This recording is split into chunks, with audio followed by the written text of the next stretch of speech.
चांद तारा। चांद और तारे के प्यार की कहानी तो अमर है। आखिर इसी कहानी ने तो महाभारत के पहले बीज बोए थे। बृहस्पति देवताओं के गुरुदेव थे। उनकी पत्नी तारा आकाश के टिमटिमाते तारों की देवी थी। तारा को उनके पति उबाऊ लगते थे, जब देखो तब नेमी धर्म, यज्ञ जाप और घर में भी यही वेदों की चर्चा। इसीलिए शायद उनका प्रेम संबंध चंद्रदेव के साथ हो गया था। जब बृहस्पति यज्ञ में जाते थे तब तारा को भी इसी बहाने चंद्र के साथ मिलाप का मौका मिल जाता था। एक बार ऐसा ही एक यज्ञ हो रहा था। बृहस्पति को अपने वामांग में उनकी पत्नी चाहिए थी, पर वहां तो तारा थी ही नहीं।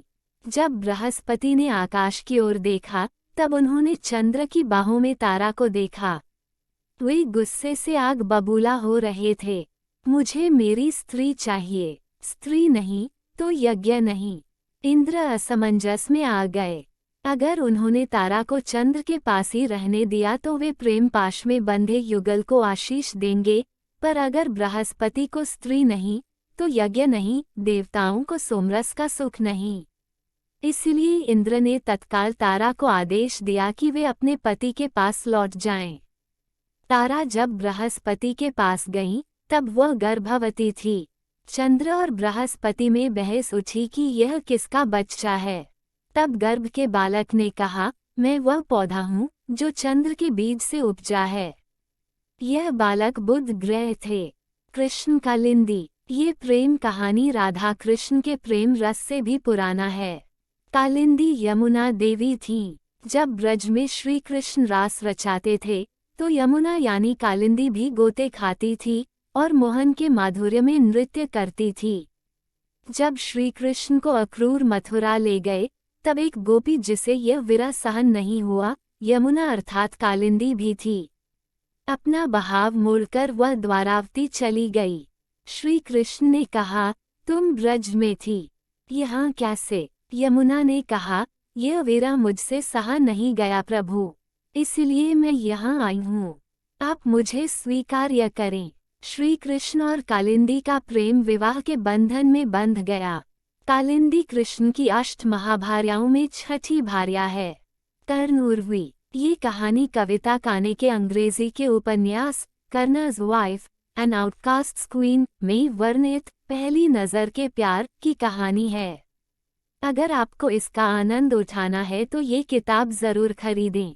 इस पर आधारित टीवी सीरीज कर्ण संगिनी न देखें, उस सीरियल ने कहानी की हड्डी तोड़ दी है।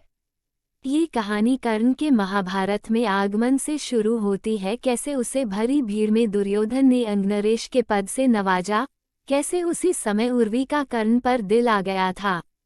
कहानी कर्ण और उर्वी के विवाह से अनोखा मोड़ लेती है और उस समय की वर्ण दृष्टा समाज का हमें उनकी प्रेम मूर्ति में पता चलता है।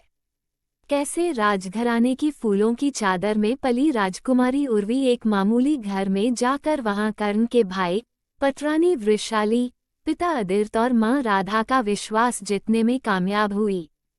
कहानी कर्ण की मृत्यु के बाद उर्वी के युद्ध में घायल सेनानियों को सेवा देने के कटु अंत पे खत्म होती है।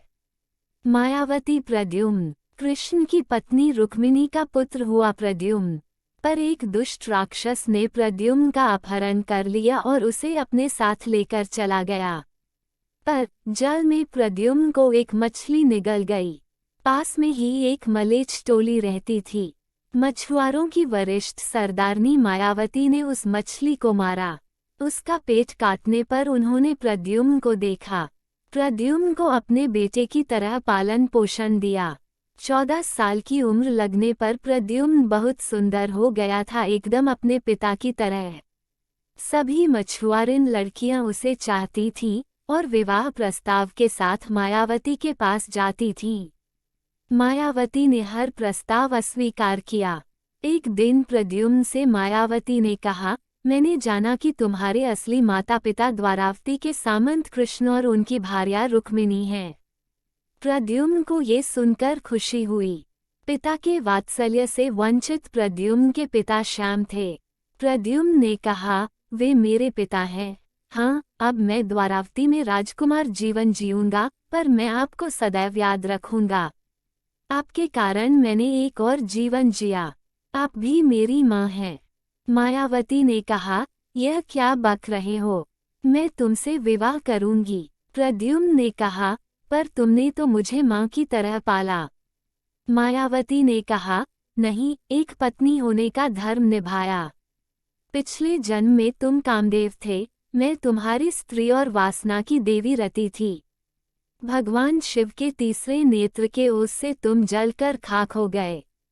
तब मैंने शिव को शाप दिया था कि उनकी और पार्वती के संभोग से कोई संतान नहीं होगी।